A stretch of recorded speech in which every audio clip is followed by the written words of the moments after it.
안녕하세요. 비욘디의 멘토 피부과 전문의 박준홍입니다.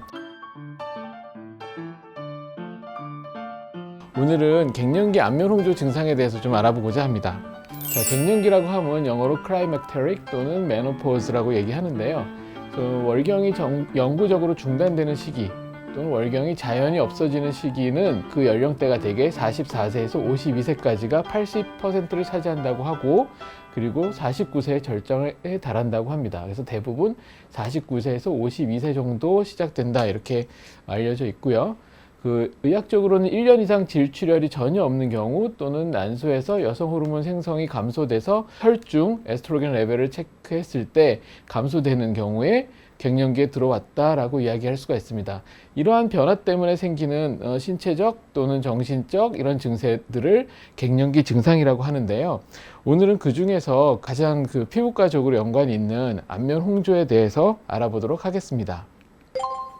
이게 이제 아까 말씀드린 것처럼 호르몬 레벨이 감소되면서 생기는 거기 때문에 사실 증상이 전신적으로 나타나게 됩니다. 그래서 에스트로겐 수치가 이제 감소하게 되면서 정신과적, 사이콜로직하게는 어지럼증, 그 다음에 슬리핑 패턴이 변화, 그러니까 이제 잠도 충분하게 못 자게 되고 수면 패턴의 변화가 오게 되고요. 불안감, 그 다음에 기억력이 떨어지게 되고 집중력이 떨어지고 우울증도 생기게 되고 약간 또 예민해지기도 하고요. 그 다음에 기분이 자주 왔다 갔다 하는 그런 변화도 생기고, 그 다음에 성욕이 감퇴되는 이런 증상들이 나타나고요. 그 다음에 전신적으로는 체중이 증가한다고 합니다. 그리고 밤에 그러니까 식은땀을 흘리면서 자는 그런 증상도 나타나게 되죠. 그리고 팔피테이션이라고 되어 있는데 갑자기 이제 심장이 두근두근하게 뛰면서 피부에는 핫플래시라고 되어 있는데 훅 달아오르는 안면 홍조 증상이 나타나게 되죠. 그리고 건조해지고 가렵기도 하고 피부도 좀 얇아지고 그런 증상이 나타나고요. 관절 쪽에서도 관절통이 생긴다고 합니다. 그리고 요통, 관절통, 관절이 뻑뻑한 증상, 나이 들면서 생기는 증상들이 이제 되게 다 나타나게 되는데, 특히 이제 이 갱년기 때 들어오게 되면 이런 증상들이 좀 더 심해지게 된다고 생각하면 될 것 같고요. 그 다음에 소변 보는데도 좀 장애가 생기고, 성기 쪽으로는 성기 쪽에 드라이니스, 그러니까 건조함 또는 이제 성교통 이런 것들이 생기게 되죠. 그리고 좀 특징적인 게 있는데 가슴이 좀 커진다고 하고요. 가슴에 통증이 생긴다고 해요. 근데 저도 이런 경험이 환자분한테 경험이 있었는데, 한쪽 가슴이 되게 아주 많이 아프시다고 해서 저희한테 왔었는데 피부에는 전혀 문제가 없으셨거든요.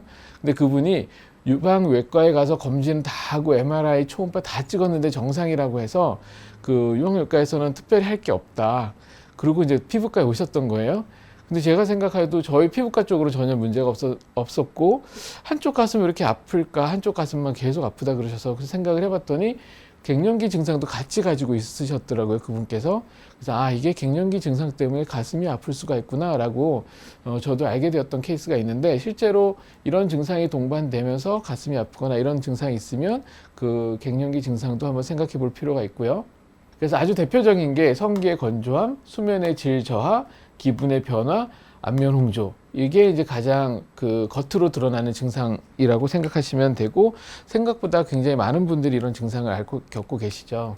그래서 그 중에서 오늘 안면 홍조에서 조금 더 자세히 짚어보면요, 되게 증상이 이게 훅 달아오르는 게 그냥 홍조랑은 다르게 으스스스하게 몸이 떨리고 땀이 나고 심박이 항진되고 막 두근두근 거리는 이런 증상들이 동반되고요. 그 다음에 한번 이런 홍조가 생기면 2분에서 한 30분 정도 지속되는데, 이런 증상이 하루에 일주일에 한 몇 번 정도 생기기도 하지만 하루에 수번, 여러 번 왔다 갔다 하는 경우도 있고, 심한 경우에는 하루에 수십 번씩 생기는 경우도 있습니다. 그리고 또 하나의 조금 특징이 안면 홍조 같으면, 일반 보통의 안면 홍조 같으면 얼굴만 좀 확 달아오른다 이렇게 말씀을 하시는데, 이 갱년기 홍조를 가지신 분들은 가슴에서부터 이렇게 확 치받아 오르는 이런 열감을 느끼시거든요. 그런 게 조금 약간 차이점이 있는데, 그럼 이 시점에서 제가 조금 생각을 해보면, 옛날 나이 드신 중년 이후의 어르신들이 좀 겪는 왜 화병이라고 표현하는 것들이 대개는 막 심장 두근두근 뛰고 우울한 증상도 생기고 집중력도 떨어지고 기억력도 좀 소실되면서 얼굴도 확 달아오르고 열이 막 치받고 되게 화병이라고 생각하는 그런 증상들이 어찌 보면은 안면홍조, 그 갱년기 증상에 굉장히 유사하거든요. 그래서 꼭 너무 이게 내가 뭐 스트레스를 받아서 화병이야, 뭐 이렇게만 생각하기보다는, 그 호르몬 검사도 좀 받으시고 해서 갱년기 증상에 대한 좀 그 검사를 좀 해보시는 게 꼭 필요할 것 같습니다. 그리고 이제 정신과적으로 좀 설명을 드리면, 불안감, 기억력 감소, 집중력 감소, 우울감, 기분의 변화 이런 것들이 있고요. 성욕 감소 등이 있고요. 이게 좀 특이한 게 이때 발생하는 인지 능력 감소가 치매 초기 증상과 감별이 필요할 정도로 그 심한 경우도 있대요. 그래서 진짜 깜빡깜빡하고 나 진짜 치매 아니야? 막 이렇게 주변에 막 냉장고에 뭐 핸드폰 놓고 닫고 막 이런 분도 있잖아요. 실제로 그 정도로 증상이 좀 심한 경우도 있다고 합니다. 그래서 그리고 그런 기억력 감퇴가 갱년기 여성의 한 50%에서도 나타난다고 합니다. 그리고 이제 갱년기 안면홍조를 조금 더 자세하게 말씀드리면 아까 말씀드린 것처럼 2분에서 30분 정도 지속되다가 좀 특징적인 게 서서히 달아오르는 게 아니고 확 생겼다가 가라앉을 때도 훅 하고 가라앉는 거죠. 그리고 열감은 주로 얼굴에 나타나지만 아까 말씀드린 것처럼 가슴 쪽에서부터 열감이 쭉 치받아서 올라오는 그런 걸 느끼기도 하고 등, 목에서부터 발생하기도 하고 열감이 전신적으로 퍼져나가기도 한다 합니다. 지난번에 제가 안면홍조 강의할 때 안면홍조 그 정월 스님이랑도 이제 한번 방송한 적도 있고 안면홍조에 대해서 설명한 적이 설명드린 적이 있었는데 안면홍조의 그 주사 피부염의 특징은 센트로페이셜 즉 얼굴 중심부로 해서 얼굴 중심에만 나타나는 것이거든요. 그래서 뭐 귀가 빨개지고 뭐 몸이 빨개지고 이렇게 되면 주사 피부염이라는 진단을 내리진 않고요. 거기서 얘기하는 안면홍조는 영어로 flushing이라 하고 그 귀까지 빨개지고 목도 빨개지고 막 열받아서 막 소위 우리가 표현하는 뚜껑이 열려서 막 화가 나면서 얼굴 빨개지는 거는 blushing이라고 하는데 이 갱년기 홍조 같은 경우는 주사 피부염과는 좀 다르게 가슴 쪽에서부터 또 목, 등 전신적으로 퍼져나가기도 한답니다. 그게 이제 증상의 그 홍조 증상의 약간의 이제 감별 차이점이라 할 수가 있겠고요. 하지만 그게 심하게 되고 지속되는 경우에는 주사 피부염으로 되기도 한다고 하고요. 실제로 임상에서도 저 보면은 처음에는 그런 갱년기 홍조, 일반적인 홍조로 오셨다가 그냥 고정이 돼서 주사 피부염 진단을 받으신 분들도 상당히 적지는 않습니다. 그럼 이제 치료에 대해서 좀 말씀드리면요, 크게 두 가지인데요. 호르몬 보충 대체 대증요법과 호르몬 보충요법인데 뭐냐면 아까 말씀드린 것처럼 이 갱년기 증상의 가장 큰 원인은 그러니까 에스트로겐이라는 호르몬 레벨이 떨어지면서 생기는 증상이기 때문에 그런 호르몬을 보충을 해주면 다시 원래대로 돌아가면서 증상들이 좋아지거든요. 하지만 그 그렇게 하는 호르몬 치료와 호르몬 보충, 그러니까 호르몬 치료를 하지 않고 얼굴 빨개 달아오르고 이런 각각의 증상들을 치료하는 대증치료 이렇게 나눌 수가 있겠습니다. 그래서 대증치료를 알아보면 SSRI라는 항우울제를 낮은 농도로 쓰기도 하고요. 그러니까 달아오르고 하기 때문에 얼굴 빨개지고 달아오르고 심계항진 막 두근두근 팔피테이션이 생기고 막 그러기 때문에 그걸 억제시켜주고 치료하기 위해서 알파2 기랑제라는 약을 쓰기도 하고 베타블로커라는 베타 안타고니스트라는 약을 쓰기도 합니다. 그리고 최근에는 이 브리모니딘이라는 바르는 약이 나와서 이 홍조 증상을 좀 개선시킬 수 있는데 안타깝게도 이 브리모니딘 상품명은 미르바소라는 약인데 이게 우리나라에서 수입 중단이 돼서 사용을 하려면 희귀의약품센터를 통해서 구입을 할 수가 있고요. 그 다음에 이제 피토에스트로겐이라는 거는 식물성 에스트로겐이라고 실제로 그 에스트로겐 제제는 아니지만 화학식이나 성분이 유사한 그러니까 좀 편하게 좀 말씀드리면 짝퉁 에스트로겐을 투여하는 그런 방법인데요. 효과를 보는 사람도 있고 그렇지 못한 사람도 있어서 이게 이제 항상 일정하게 효과를 보는 치료는 아니고 효과에 대한 충분한 데이터는 아직 없다고 논문에 나와 있습니다. 실제로 저도 써보면 어떤 사람은 듣는 사람이 있고 어떤 사람은 안 듣는 사람이 있고 근데 또 이게 듣는 경우와 안 듣는 경우를 미리 예측하기는 힘들거든요. 그래서 한번 그런 좀 불편함과 단점이 있는 치료고요.